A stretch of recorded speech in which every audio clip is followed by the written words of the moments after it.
이제 오늘로서 이 출애굽기 강해를 이렇게 마치려고 그럽니다. 사실 출애굽기의 이 종점은 바로 이 성막, 하나님께 예배드리고 하나님은 그 예배 가운데 영광으로 임재하셔서 축복하시는 이 내용이 이제 결국 출애굽기의 결론이 되는 것입니다. 사실 하나님께서 이것을 위해서 이스라엘 백성들을 출애굽을 시키신 것입니다. 하나님께서 우리를 구원하신 이유가 이 땅에서 잘 먹고 잘 사는 여기에 머무는 것이 아닙니다.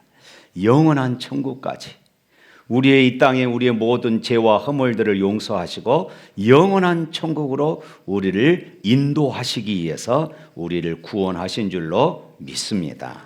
이스라엘 백성들이 430년 동안 살았던 그 애굽에서 하나님의 은혜 가운데 출애굽하게 되어지지요. 430년의 이스라엘의 이 애굽 생활은 너무나도 비참한 그런 생활이었습니다. 그런데 하나님의 은혜로 그들이 이제 출애굽하게 되었으며 그 이후 2달 만에 이제 시내산 아래 도착하게 되어집니다. 그곳에서 하나님께서 이스라엘 백성들과 언약을 맺었습니다. 우리가 지난번에 살펴봤던 출애굽기 19장 5절부터 6절 말씀에 보면은 이렇게 말씀하고 있어요. 한번 읽어보겠습니다. 출애굽기 19장 5절부터 6절. 세계가 다 내게 속하였나니 너희가 내 말을 잘 듣고 내 언약을 지키면 너희는 모든 민족 중에서 내 소유가 되겠고 너희가 내게 대하여 제사장 나라가 되며 거룩한 백성이 되리라. 너는 이 말을 이스라엘 자손에게 전할지니라. 아멘. 너희는 내 소유가 된다. 너희는 내 보물이 될 것이다. 이 말씀이었죠. 너희는 내 제사장이다. 그동안에는 불평하고 원망하는 저주하는 그런 사람이었는데 이제는 제사장으로서 축복하는 사람이 될 것이다. 이렇게 말씀을 하셨습니다. 그리고 너희는 거룩한 백성이다. 쉽게 말하면은 주님 없이 살 수 없는 백성.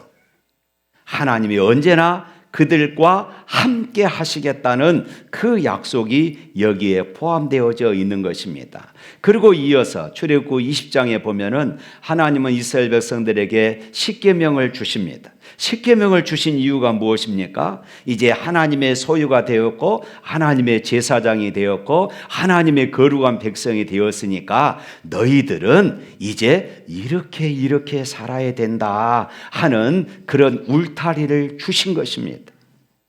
그것이 바로 이 십계명이었습니다. 그리고 나서 출애굽 이후에 계속해서 반복되는 말씀이 있습니다. 이방을 읽었던 출애굽기 40장에도 그 말씀이 등장하고 있습니다마는 구름 기둥과 불 기둥이 그들과 함께 하였다.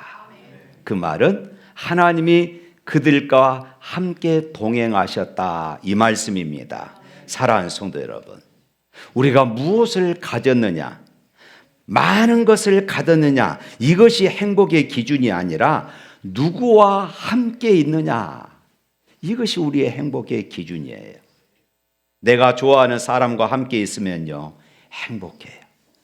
진정한 행복은 여러분 하나님과 함께 있는 것입니다. 할렐루야. 아무리 환경이 어려워도 나를 만드시고 나를 창조하신 그분이 나와 함께 계시기만 한다면 우리는 안심할 수 있습니다. 마실 물이 없어도, 먹을 음식이 없어도 괜찮습니다. 고난이 있어도 괜찮습니다. 하나님이 계시기 때문입니다. 할렐루야. 이것을 우리가 이번 다니엘 기도의 이 간증들을 통하여서 여러분 많이 보셨을 것입니다. 도저히 일어날 수 없는 사람들, 도저히 회복할 수 없는 사람들, 이런 분들이 이 간증을 들으면서 하나님과 동행하는 삶의 결론이 저것이구나. 우리가 보았지 않습니까? 우리가 들었잖아요. 하나님은 우리에게 자신의 말씀을 축복으로 주신 줄로 믿습니다. 십계명을 주셨어요. 말씀을 받는 것보다 더 큰 축복이 없어요. 왜냐하면 말씀은 하나님 자신입니다. 하나님을 우리에게 주신 것이에요. 하나님의 이 말씀 속에 기적이 있고 하나님의 말씀은 우리 인생의 빛이고 우리의 인생의 등이 된 줄로 믿습니다. 말씀이 있으면은 우리는 어떻게 인생을 살아가야 할 것인가를 깨닫게 되어집니다. 이스라엘 백성들이 광야에서 방황할 때에 하나님은 그들에게 말씀을 주셨던 것이에요. 율법은 선하고 거룩하고 완전합니다. 그런데 문제는 우리가 그 선하고 거룩하고 완전한 이 말씀을 다 지킬 수 없다는 것이에요. 내가 그 말씀을 지킬 수 있다면은 고민이 없어요. 그 말씀을 우리가 맛보고 누리기만 하면 되는 것입니다. 그 말씀은 나에게 지혜를 주고 나를 정결케 하고 나를 영원까지 이끄는 축복을 주는 것입니다. 그렇지만 우리에게 중요한 것은 이 말씀을 다 지킬 수 없다는 것이 바로 우리 인간의 한계라는 것이었습니다. 간음하지 말라고 했습니다. 그렇습니다. 간음하면 안 됩니다. 그런데 인간은 원래 음란합니다. 도둑질하지 말라고 성경은 말씀합니다. 그런데 남의 것이 갖고 싶습니다. 거짓말하지 말라고 말씀합니다. 그런데 거짓말하고 싸우지 말라고 했는데 자꾸 다툼이 일어나는 것입니다. 그래서 율법을 보면 볼수록 내가 큰 죄인이구나. 내가 율법을 보면 볼수록 하나님의 말씀에 가까이 가면 가까이 갈수록 내가 죄인인 것을, 그래서 성경은 하나님의 말씀은 마치 거울과도 같다 이렇게 표현을 했어요. 우리가 거울 앞에 서면은 내 모습을 그대로 보여주잖아요. 하나님의 말씀 앞에 서면은 내 영혼의 모습을 그대로 보여주는 것이에요. 그래서 말씀 앞에 가까이 가면 가까이 갈수록 나는 더 큰 죄인이 되어지는 것입니다. 그러면 어떻게 해야 할까요? 말씀을 없애버려야 할까요? 말씀을 없애버리면 내 죄가 드러나지 않습니다. 내 영혼의 문제가 드러나지 않습니다. 그러면 그 말씀을 없애버리는 것이 것일까요? 아닙니다. 하나님은 이스라엘 백성들에게 십계명만 주시는 것이 아니었어요. 십계명을 통하여 우리 인생의 문제를 보게 하시고 십계명을 통하여 우리 인생의 연약함을 보게 하셔서 이제 이 연약함, 우리 인생의 문제, 우리 인생의 이 죄성을 해결할 수 있는 길을 열어 주셨어요. 하나님은 그래서 너무나도 좋으신 분이십니다. 그래서 하나님은 그것을 해결하시기 위해서 모세를 다시 시내산으로 불러 올렸습니다. 그래서 출애굽기 24장 18절에 보면은 모세는 구름 속으로 들어가서 산 위에 올랐으며 40일 40야를 산에 있느니라. 맨 처음에 모세가 시내산에 올라갔을 때는 십계명을 그들에게 주셨습니다. 그러나 하나님은 이 말씀을 주신 것으로 끝내지 않았습니다.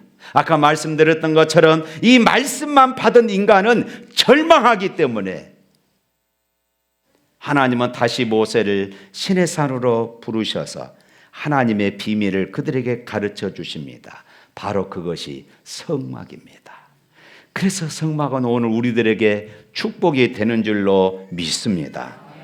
오늘 말씀을 보면 하나님은 이스라엘 백성들에게 내가 거처하는 집을 짓기 위하여 너희들은 나에게 예물을 가져오라 이렇게 말씀하시고 아주 중요한 8절 9절 말씀에 이렇게 말씀합니다. 읽어봅니다. 내가 그들 중에 거할 성소를 그들이 나를 위하여 짓되 무릇 내가 네게 보이는 모양대로 장막을 짓고 기구들도 그 모양을 따라 지을지니라.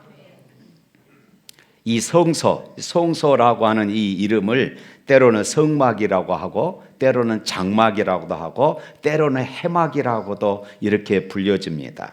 이 장막의 언어상 의미는 거주하다라는 이런 의미를 가지고 있어요. 그러니까 이 성막은 하나님이 거주하시는 곳입니다. 왜 성소가 축복일까요?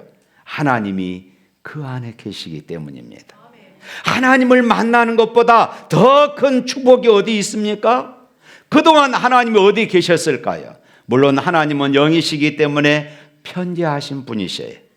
시간과 공간에 제약받으신 분이 아니시다는 것입니다. 그러나 우리 인간의 편에서 보면은 하나님은 신의 산에 계셨어요. 높은 곳에서 구름과 불 가운데 계셨습니다. 어느 날은 하란 땅에 아브라함에게 찾아오셨고, 어느 날은 야곱에게 야복강의 낯선 신의 모습으로 찾아오셨습니다. 모세에게는 가시떨기 나무 가운데 하나님이 찾아오셨어요. 특정할 수 없는 곳에 특정할 수 없는 방식으로 하나님이 찾아오신 것이에요.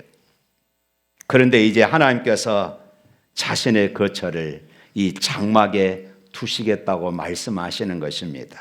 그 의미가 무엇일까요?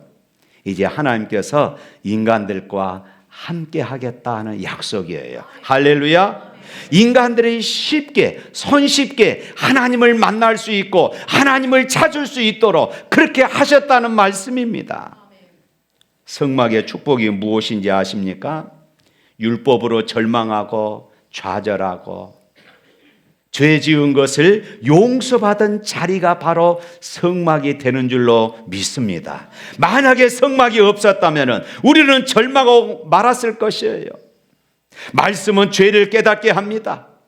죄를 지었는데, 잘못을 했는데 해결할 곳이 없습니다. 그런데 하나님을 만나서 하나님으로부터 죄 사함을 받는 것이 바로 이 성막이에요. 바로 이 죄 사함을 받는 이 장막, 바로 그것이 성막이고, 그래서 성막은 우리들에게 축복이 되는 줄로 믿습니다. 그래서 이스라엘 백성들은 1년에 한 차례씩 대속죄일 날 염소나 양이나 그리고 송아지를 잡아서 그것을 내가 죄 때문에 죽어야 하는데 그것을 하나님 앞에 드리고 나서 그 피를 제단에 가서 뿌립니다.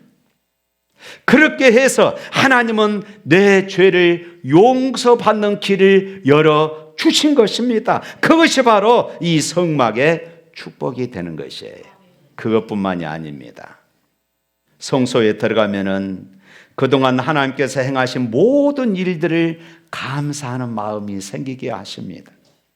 성소에 들어가서 그래서 감사 제사를 드리는 것입니다.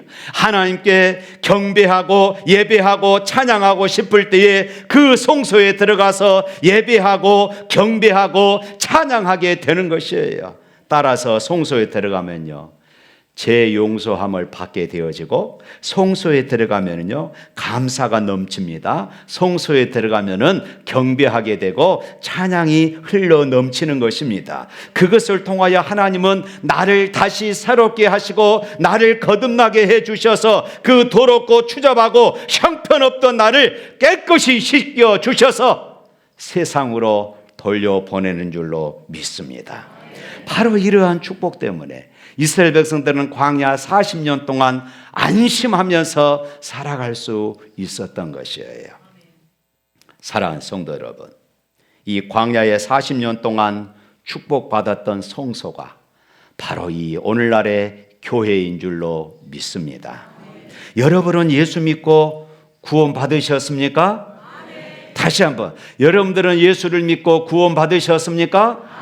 할렐루야.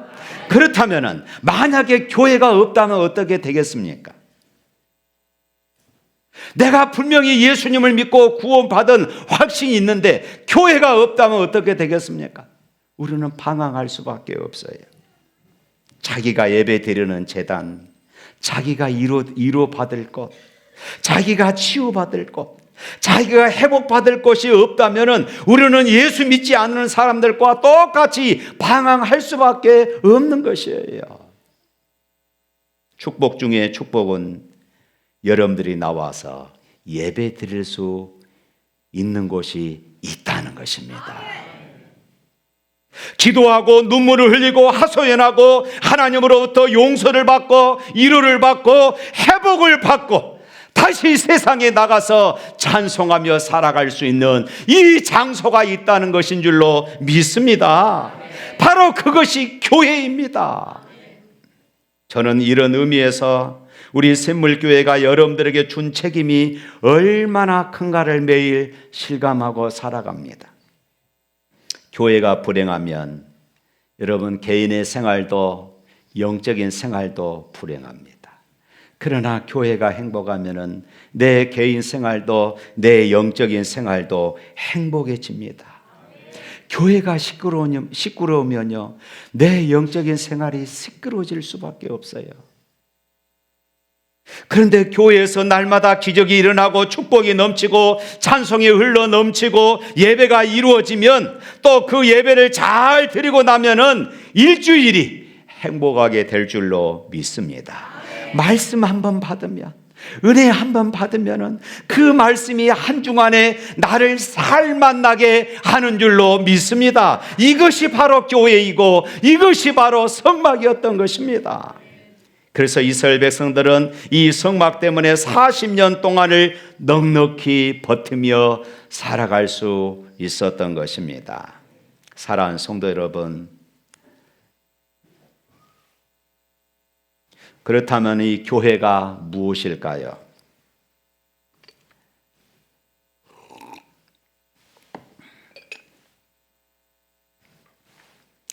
교회는 건물이 아닙니다. 교회는 어느 교파나 그리고 어떤 제도가 아닙니다. 교회는 어느 프로그램이 아니에요. 여러분, 교회에 와서 누구를 만나야 합니까? 성도들도 만나고 저도 만나고 그러지만 무엇보다도 말씀을 통하여 찬양을 통하여 하나님을 만나야 할 줄로 믿습니다. 사람을 만나는 것이 아니고 목사를 만나는 것이 아니고 하나님을 만나는 것입니다. 여기서 누구로부터 위로를 받아야 합니까? 하나님으로부터 위로를 받고 다시 세상으로 나가는 것, 바로 그것이 광야에 있었던 성막이고 바로 이 교회인 줄로 믿습니다. 여러분, 교회는 건물이 아니고 예수 그리스도의 몸입니다. 율법으로 말미암아 절망한 인간들이 성소에 들어가면은 예수님을 만나는 것이에요. 구약에 나타난 성막은 바로 예수 그리스도를 의미합니다. 마치 구약에 있는 성막은 예수님의 모델하우스와 같은 것이에요. 구약의 백성들은, 광야의 이스라엘 백성들은 성막을 통하여 모델하우스, 예수 그리스도를 그들은 볼 수 있었던 것입니다. 우리는 예수님이 오신 이후에 예수님을 만나서 믿고 예수님으로 말미암아 죄 사함을 받았지만은, 구약의 사람들은 성막에 들어가면은 예수님을 느끼고 예수님을 만나고 거기서 죄 용서함을 받고 회개를 하고 회복을 하고 변화를 받고 위로를 받았던 것입니다. 사랑하는 성도 여러분, 이 광야 같은 세상에서 우리가 매일매일 승리할 수 있는 비결은 내가 이 교회에 와서 예수님을 만나는 것입니다. 십자가의 은혜 앞에 내가 매일 나가는 것입니다. 성령의 삶을 매일 살 때에 하나님은 여러분의 삶에 풍성한 은혜를 더해 주실 것을 믿습니다. 사랑하는 성도 여러분, 교회가 이렇게 중요합니다. 교회가 이렇게 중요하다면은 여러분이 다니는 교회가 정말로 성령님이 임재하시고 하나님이 임재하시는 교회가 되도록 여러분 기도에 힘써야 할 줄로 믿습니다. 교회는 단순히 사람들이 모이는 징교단체가 아니라는 것이에요. 그래서 마귀의 최대 전략이 무엇인 줄 압니까? 교인들끼리 서로 의가 상하게 만들어요. 교인들끼리 마음이 상하게 만듭니다. 교인들끼리 싸움 시키는 것이에요. 여러분, 교회가 싸움 나면 어떻게 되는 줄 아십니까? 부모가 싸우고 이혼하는 것과 같아요. 부모가 싸우고 이혼하면 자녀들은 어떻게 되겠어요? 교회도 마찬가지입니다. 여러분, 마귀는 우리가 다니는 이 교회를 어떤 수단과 방법을 막론하고 자꾸 의가 상하게 만듭니다. 말로 상처를 주고, 그래서 분열시킵니다. 신앙이 바로 서지 못하게 하는 것이에요. 누가 하는 것이라고요? 마귀가 하는 것이다. 마귀는 끊임없이 우리 안에 이런 분란들을 일으켜요. 사랑하는 성도 여러분, 교회를 비판하지 마십시오. 교회를 사랑할 수 있기를 축복합니다. 교회가 부족하면은 여러분 눈물로 그 부족함을 위해서 기도하시기를 바랍니다. 그리고 좋은 교회를 만들어 가시기 위해서 여러분 힘쓰시기를 바랍니다. 우리가 그래야 할 이유가 교회가 행복해야 내 영혼이 살기 때문입니다. 교회의 축복이 여러분 개인의 축복의 비결이기 때문에 그렇습니다. 할렐루야. 어느 조그만 교회 성도들이 하루는 그 성도들 전체 한 20여 명이 되는데 이 20여 명 이 성도들이 미장원 앞에 줄을 서 있었습니다. 미장원에 들어가서 다 그냥 머리를 빡빡 밀어버리는 것이에요. 미장원 원장이 깜짝 놀랐습니다. 아니 그 교회 데모합니까? 이렇게 물었어요. 그랬더니 미장원 원장이 이 성도들이 하는 말이 아닙니다. 우리 교회 안에 항암 치료를 받는 성도가 있는데 그분이 머리가 다 빠져서 교회에 나오기가 부끄럽다고 그럽니다. 그래서 그분이 부끄럽지 않도록 하기 위하여서 우리 모두가 결의를 했습니다. 머리를 빡빡 밀기로 했습니다. 미정원 원장이 깜짝 놀랐어요. 그래서 자기가 아는 어느 기자에게 이 이야기를 했습니다. 그 기자가 방송국 카메라를 동원해서 그 교회에 방문한 것입니다. 그 교회에 와서 이제 카메라가 촬영하고 있습니다. 때마침 항암 치료를 받던 그 성도가 모자를 쓰고 예배당에 들어왔습니다. 그런데 성도들이 한 20여 명의 성도들이 다 머리를 밀고 있는 것이에요. 깜짝 놀랐습니다. 아니 왜 이렇게 했냐고 물어봤습니다. 그리고 그 이유를 알게 되고 그 자리에서 눈물을 펄컥 쏟았어요. 그 기자가 이렇게 말했습니다.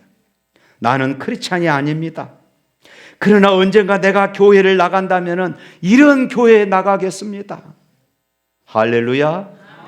얼마나 감동적인 것입니까? 여러분 그럴 수 있습니까? 저는 전도가 된다면요 그러고 싶습니다. 저는 청년들이 몰려온다면요 청바지 입고 이 자리에 설 수가 있어요. 제가 머리를 파란색으로 물들이면 어떠겠습니까? 우리 젊은이들이 몰려올 수 있다면 우리가 그렇게도 할 수 있는 것입니다. 우리가 그런 청년들을 보면은 입이 삐죽삐죽하지요. 그래서는 안 된다는 것입니다.